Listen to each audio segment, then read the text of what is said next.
40-year-old George Gonbar from Covington is learning to walk all over again, this time with crutches.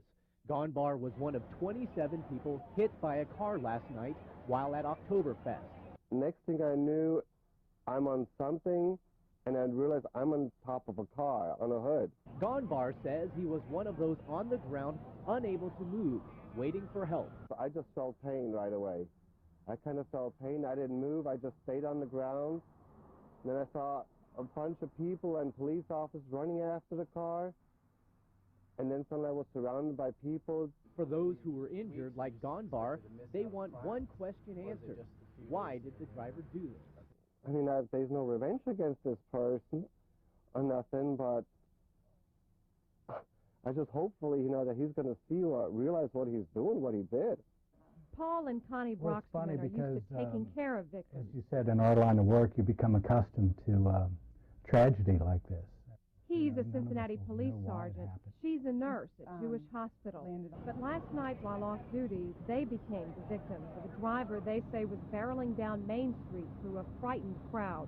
They were running for their lives, and Connie and I couldn't get out of the way in time, and we were both thrown on the hood of the car, and she went one way and I went the other. Paul feels fortunate he survived with a scraped-up arm and soreness. People were just running. His front left tire missed my head probably by about that much, because when he threw me to the front of the car, and then he continued on and just missed my head. Connie suffered a sprained wrist as she landed on top of a man more seriously hurt. My first instinct, which is probably awful, is where's my husband? And then second of all, I looked down and this guy could not move his legs. He was leaning against the utility pole, and just, don't move your legs. Are you okay? And everybody that was thrown was just terrified and screaming and crying, and everybody coming up and asking you, how you're doing, and it was just unbelievable. The Broxtermans are thankful they escaped tragedy, but came close enough to see it in a whole new light.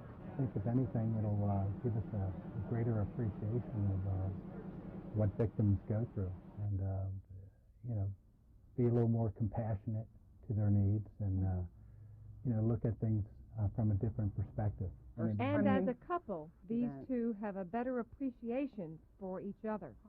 Julie O'Neill, Channel 9 News.